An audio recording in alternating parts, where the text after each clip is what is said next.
Welcome to the Beast Body Podcast. I am so honored to have you guys here, and I am joined today by my co-host, Christy Lee Fit, a weight loss coach. She is on Instagram and now TikTok, Facebook, has her own website, sells her programs. But Christy, why don't we hear from you, who you are and what you do?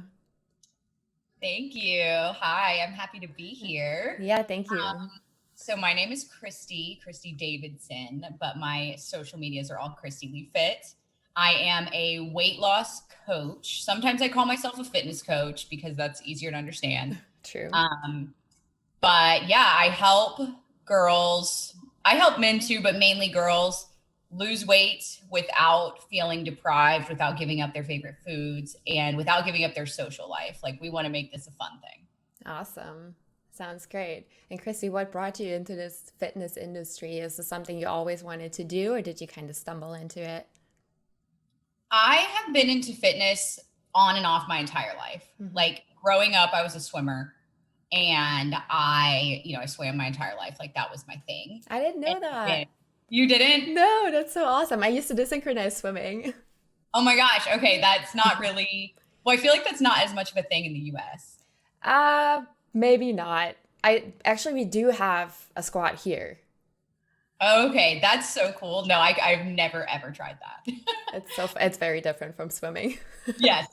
But yeah, so I was a swimmer growing up, and then my first job was a swim coach. Mm-hmm. And I was a swim coach for like 5 years. Mm. And so that was kind of where I got into like coaching other people in something athletic, right? Nice. And then like I was really fit going into college, and I started studying exercise science, and I got involved in, some outdoors groups there at my college, and like I was a trip leader there. So I was always kind of in like this leadership fitness role just because I liked it. Mm-hmm. And then I kind of fell off fitness. When I moved from Georgia, I'm from Georgia, and then I moved to Colorado. And I think throughout that move, I kind of fell out of love with fitness, mm-hmm. and I actually gained a lot of weight. Mm-hmm. And then I went through my own weight loss journey. And that was when I kind of fell into coaching fitness. Makes sense. Yeah. Awesome. And do you enjoy it? Do you feel like it's your calling?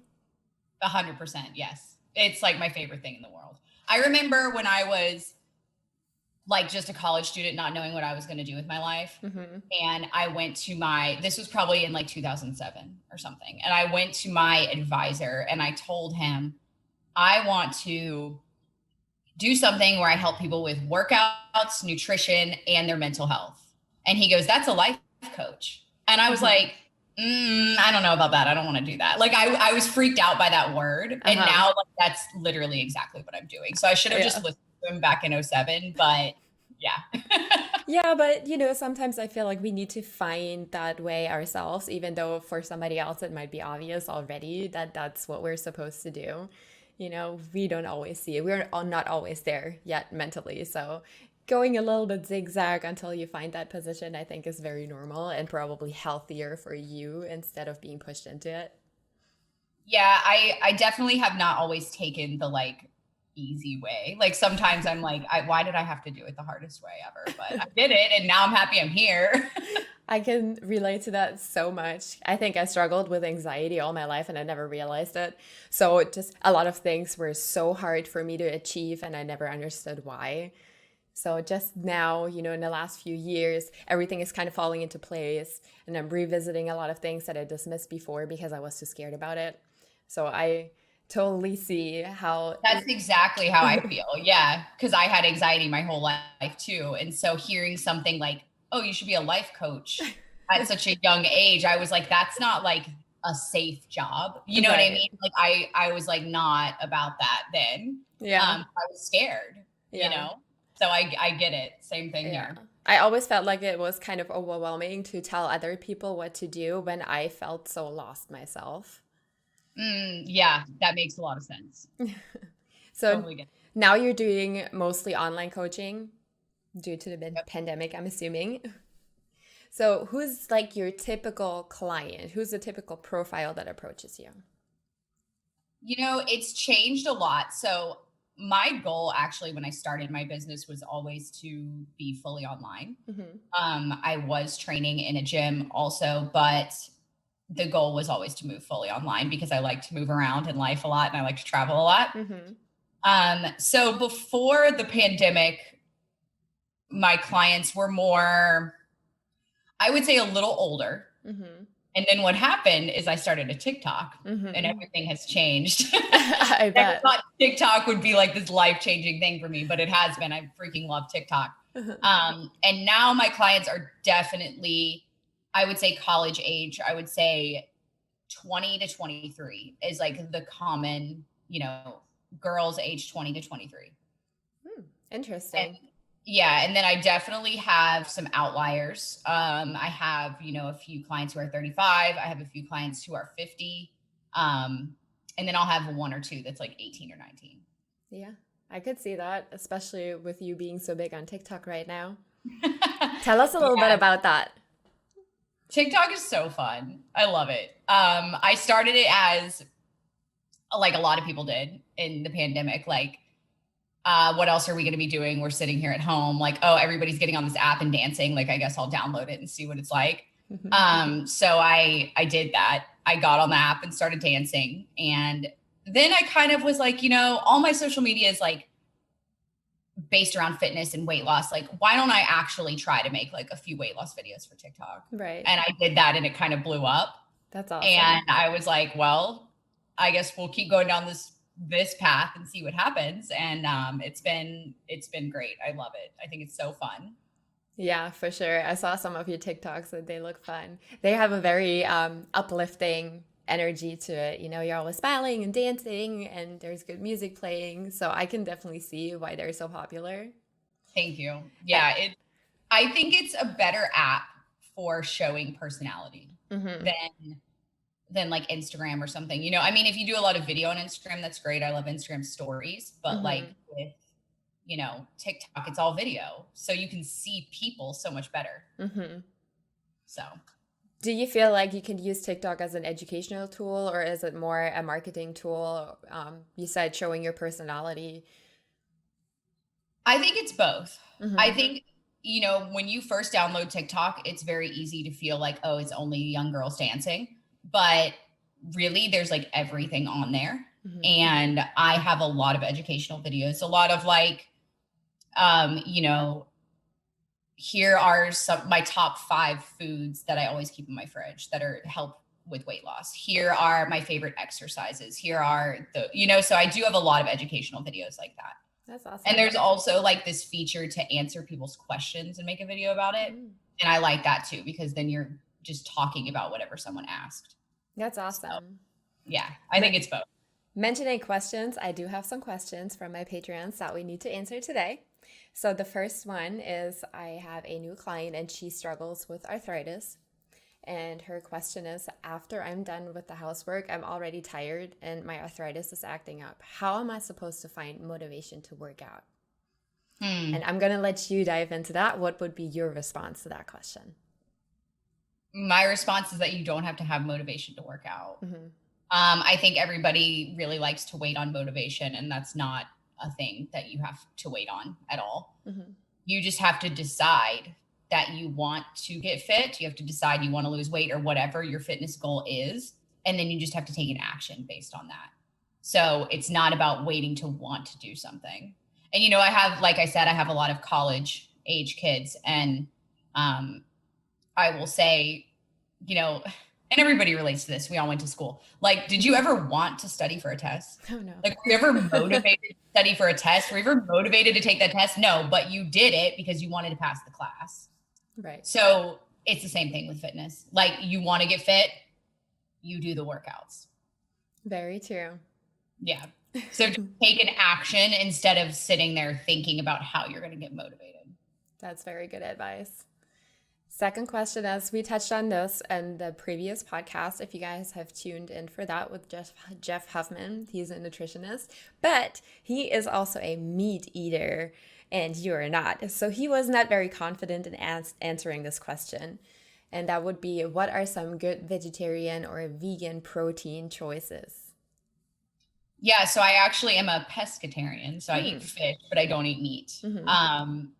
And it's not for health reasons. I think that eating meat is totally healthy and fine and often easier when you are on a fitness journey or a weight loss journey. So yeah, you could eat meat.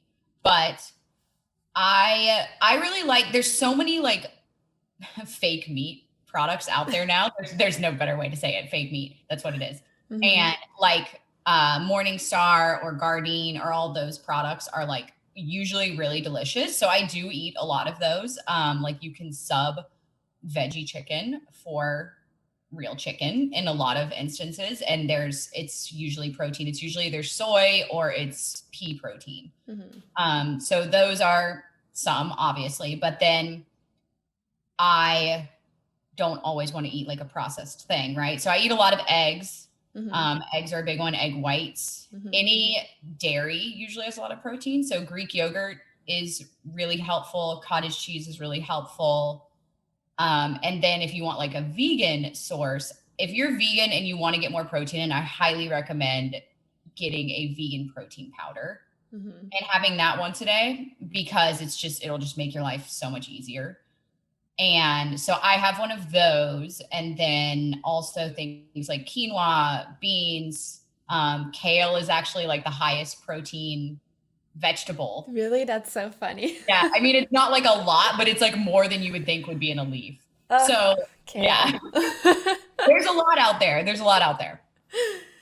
All right, so yeah, I agree that I would probably choose a natural protein over a processed one. Especially when it comes to those fake meats. I had a phase where I tried them and they just have so many flavors and additives and, all kinds of what are the conservatives? Preservatives. Preservatives. That's conservatives is more closer to the German word for it. What's the German word for it? Konservierungsstoffe. Oh my God, that is so complicated. Yeah. My brain didn't want to process that one. But yes, stay away from processed if you have any type of autoimmune disorders. So maybe for somebody who has arthritis, that could be triggering. Somebody, for me, that is high in histamine, that could be triggering. Um, because, Totally. And that you just got to find what works for you. Like for me, soy doesn't really agree with me very much. mm-hmm, So I really limit how much soy I eat. mm-hmm, I would choose like pea protein usually, or like one of, like eggs or something. mm-hmm. And I really like soy protein. Like I really like eating tofu and stuff like that. So Yeah. I have it because I love it, but I just have it in moderation. Mm-hmm. What's your opinion on legumes like beans, things like that? People have I mixed feelings. Do they?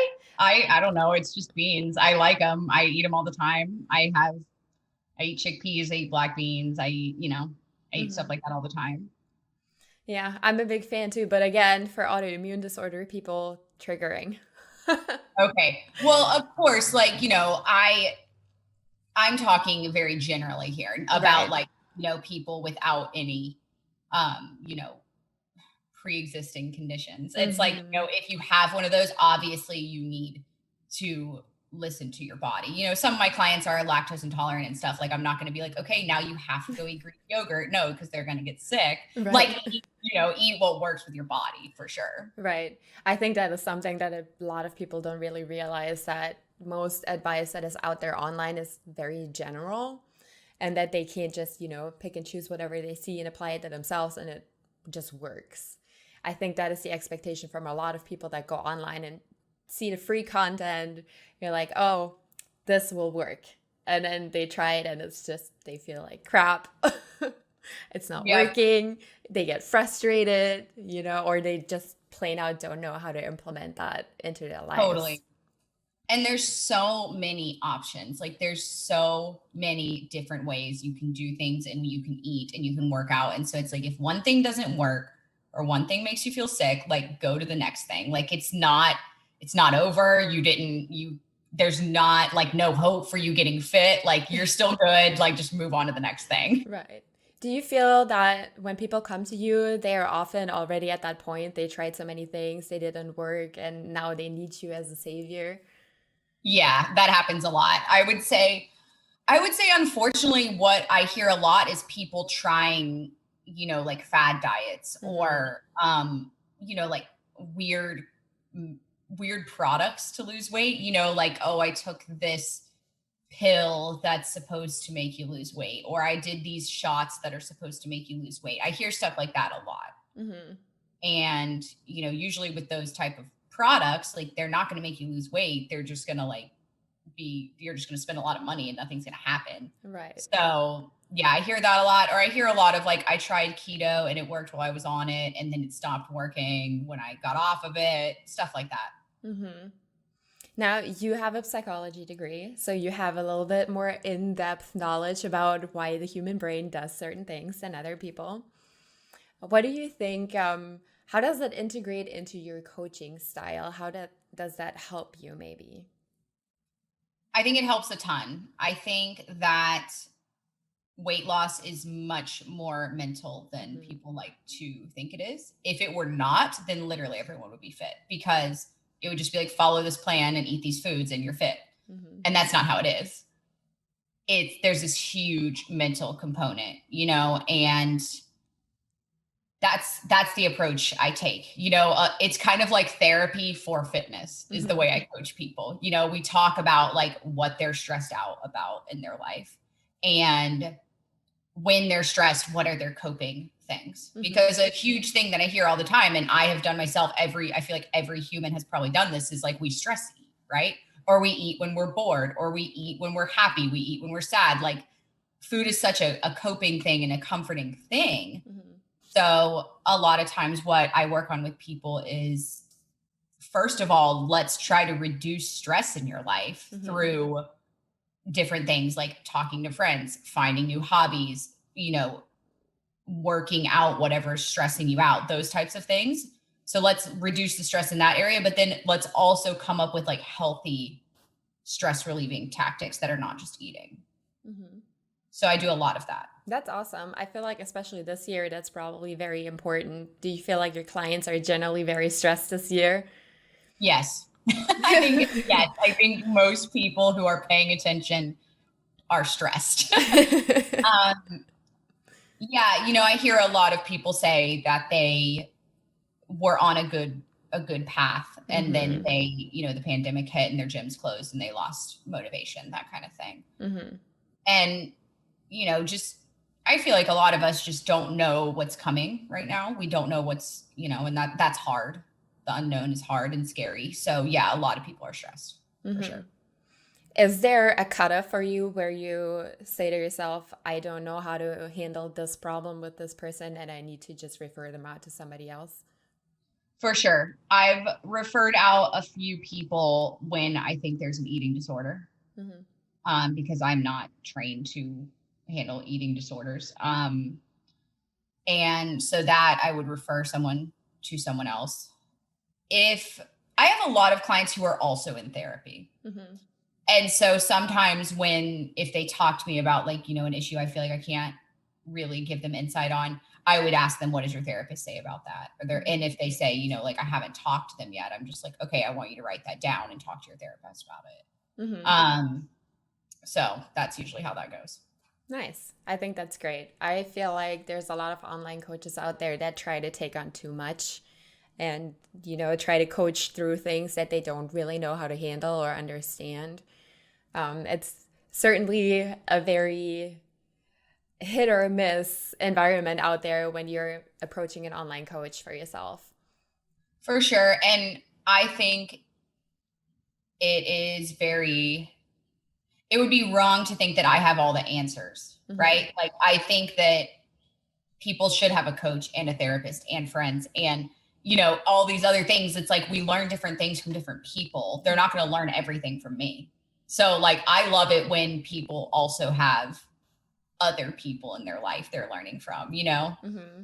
because what I do might not resonate Right. with someone else. So, How do you handle it when you're just not clicking with an online client? It's just not working out. They're just not doing what you're telling them, or maybe you're just not vibing. Like, how do you do that? yeah, I've had that. So, usually I don't think I've ever had someone where I was like, all right, like this is done. Like we're not doing this anymore. Like I've never done that except for when there was an eating disorder. I have done that because I felt like us focusing on weight loss would do more harm than good. But as far as if I don't vibe with someone, I usually just like let their program run out and don't offer to re-sign them up. Because, you know, I sign people up for 12 weeks at a time. And so when their 12 weeks is done, I usually ask people, what do you want to do now? Do you want to go again? Do you want to do something else? And so if I'm not vibing with them, I just wouldn't ask them. And I would suggest to them where I think they should go and what I think they should focus on. And I don't think I'm going to vibe with everyone, but I do get on calls with people, video calls, before I sign people up to make sure we're a good fit. So there's kind of like a filtration process. I think that's great that you're doing that, because I feel like a lot of people don't understand that you can't just shop for a trainer. It's not like, you know, going and just picking out a jar out of the shelf and it's like, oh, this is great. Like, this is exactly what I wanted. And that's it. It's more like finding the right pair of pants. You know, you try it on and then you wear it for a while and then maybe you realize, oh, this fabric is not quite great for me. And you try a different style, you know. How do you communicate that to potential clients, that it might take a while, you know, some getting together, it might take a while to really get on that really productive level together? I think I set the expectation that weight loss isn't fast. And so, you know, on our first call together, before you've ever even signed up with me, like I hear about people's goals, what they've tried. I also want to see how willing people are to open up to me, because if you don't tell me what's going on, I'm not going to be able to help you. So like if someone wasn't opening up to me, I would tell them that. I would say, you're going to have to start to open up to me a little bit more, or I'm not going to be able to help you. And then if they will, then we can continue. Right. Yeah. So, after that, you know, I would offer them coaching. They would say yes, we would start the journey, but I would make it very clear from the beginning that weight loss isn't going to happen in a week. It's not going to happen in 2 weeks. We might see some little changes in 2 weeks. We might, but like, it's going to take longer than 2 weeks. So if you are not seeing progress in the first 2 weeks, that is normal. And you just can't quit yet. You know, and so usually people understand that, you know, it's always frustrating. Of course, we all want it to be instantaneous, but it's just not. Especially with all those challenges going around, you know, and the fit teas and all the things that promise such fast progress. Yeah. You know, when I was in my like phase where I fell out of love with fitness and I gained weight, I tried a fit tea. Yeah. And not proud of it, but like, you know, I just want to say that like, I have even thought that stuff might work, you know? And of course I did this, it was like called, I don't know, skinny tea or something. And I, you know, drank it for 30 days. Nothing happened. Yeah. Because if you drink green tea for 30 days, nothing's going to happen if you don't change anything else. You might pee more. Yes, exactly. That's too funny. Yeah, but people love those quick fixes. They always want the fastest route possible with the least effort. So I find that is very challenging in the online coaching environment, you know, really explaining to people we can start working with each other, but it will take some time until we really click and we find, you know, a good schedule for each other. And then it's going to take some time until you really see progress, because you have to work on yourself. You have to change your own habits, and it's not a linear progression most of the time. No. You know, it's a little up and down, and people get so frustrated. Yeah. And, you know, there's so many things that can make your weight go up and down, you know, as a woman, especially because of all of our hormonal stuff, like you will literally always fluctuate. It's normal. It's part of the process. It doesn't mean that you have fallen behind or you've fallen off the wagon or anything. It's literally part of the process. And I think I say that so much on social media and on client calls and everything that people just know I'm going to say that. So when their weight goes up, they hear me saying that. Good. Yeah, I think I kind of drill that in. Yeah, speaking of one of the things that you drill in, you're very vocal on your social media about no foods being off limits at all, that you just, have to limit yourself in the foods that you're eating. So how would you deal with a client that tends to splurge, but not stop there and turn it into a binge? So that's probably like the number one thing people ask me is they're like, I can't have it in moderation. And I think, of course, we were talking about general people, not like if you have an allergy or something, right? If you know something doesn't work with you, you shouldn't eat it. But most people, we have been told our whole life, like these foods are good, these foods are bad. Do not eat these bad foods. Bad things will happen, right? And the truth is there is no good and bad food. It's all, it's all relative, because what is good for you might not be good for someone else. And what is bad for you might not be bad for someone else. So we make up these labels about food. And if we could take the labels off, like it's human nature. When something is off limits, we want it more. That's just that is how we are wired. We want to touch the hot stove. Like that's what it is.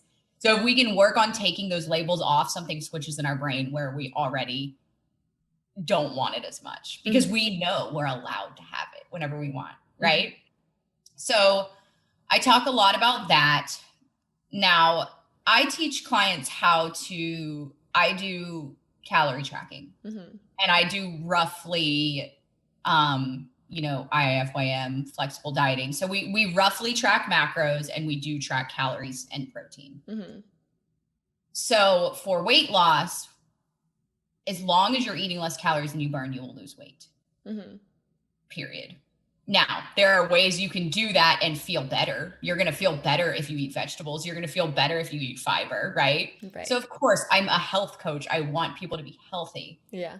But if you eat a cookie and fit that into your calories, you're still going to lose weight.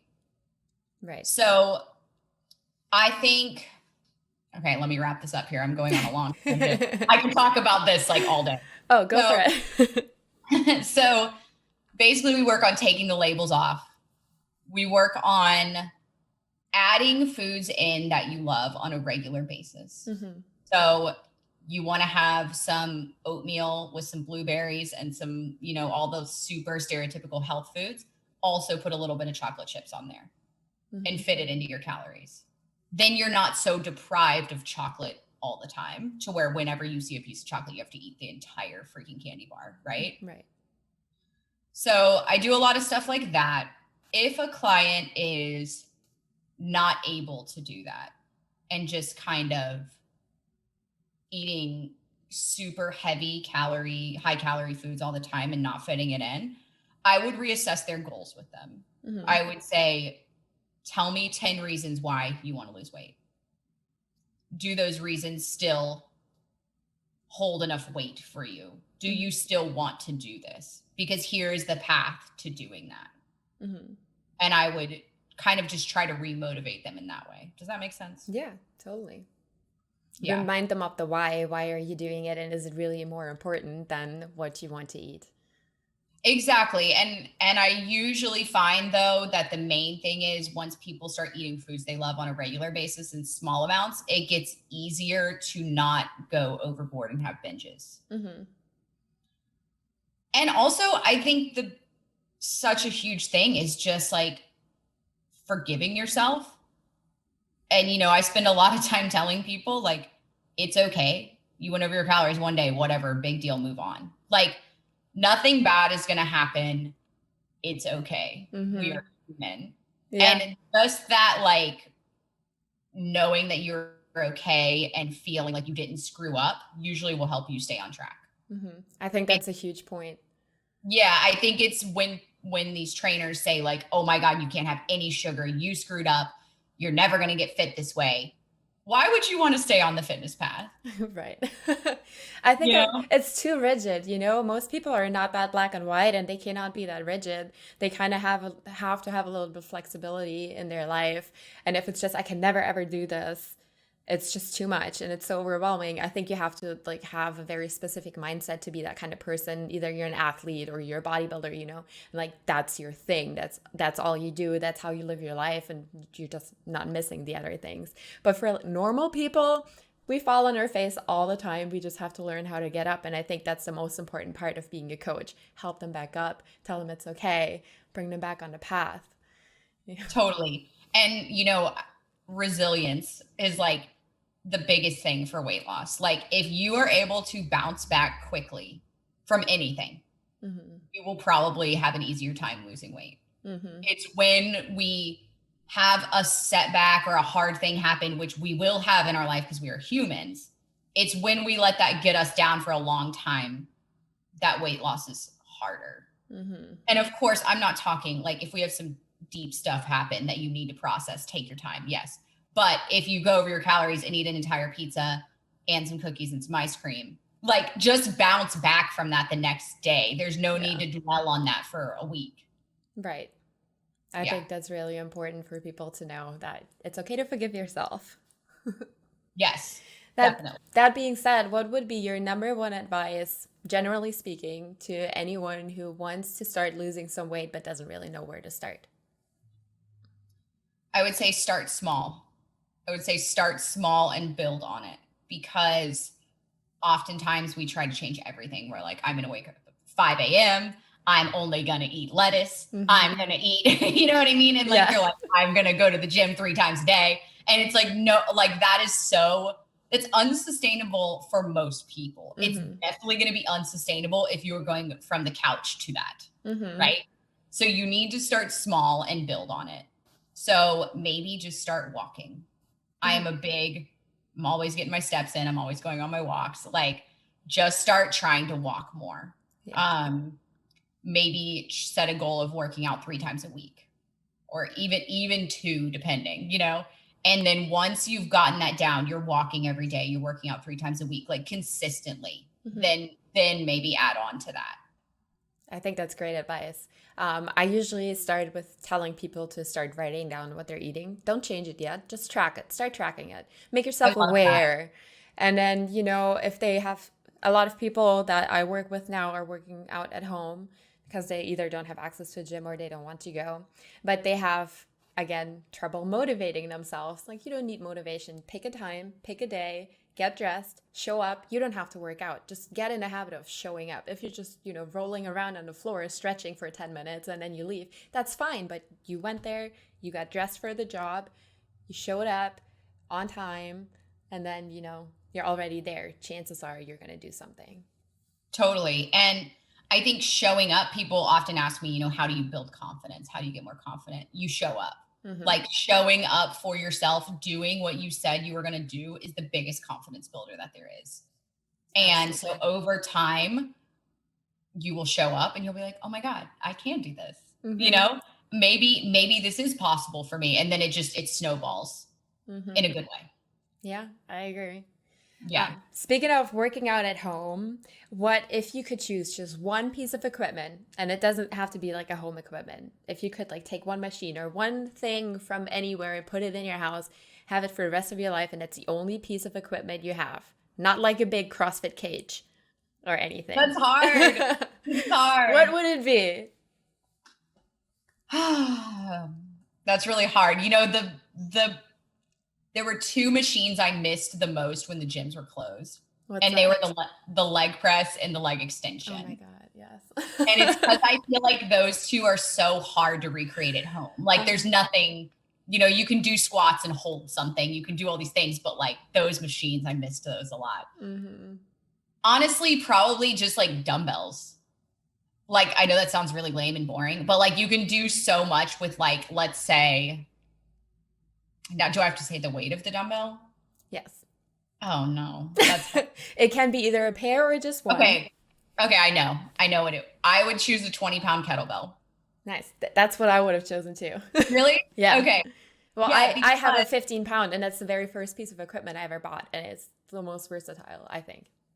Yes, I have a 20-pound kettlebell. You can actually see some of my workout stuff behind me. It's messy, but the 20-pound kettlebell is back there, and You can do rows with it. You can do shoulder press with it. You can squat with it. You can do RDLs with it. You can do so many different things with it. Yeah. That yes, 20-pound kettlebell. Mm-hmm. And it has, it has the plyometric part to it, but you can swing it. It's just a different setup than a dumbbell, so it gives you a little bit more options Totally. to work with it. Yep, I would agree. Yeah, that's such a good question. That's too funny. Well, thank you so much for being here today. This is your opportunity to pitch yourself. Where can we find you? What do you do? I'm going to drop all of your links below in the description box so people can just go there and head on over to you. Awesome. Yeah, thanks for having me. This was so fun. I am on all social media as Christy Lee Fit. TikTok and Instagram are where I hang out all the time. I'm always on my Instagram stories. And yeah, I do have a website. It's christyleefit.com. But if you want to get in contact with me, definitely Instagram, DM me. I'm happy to chat. So awesome. Well, thank you so much for being here. You heard it here, Beasts. If you want to go talk to Christy, head on over to her social media or check out her website. If you're interested in training with me, I'm going to put my Patreon down below. You can also find me on Snapchat, Instagram, and Facebook. We're always here for you. And let's get our beast modes on and get strong.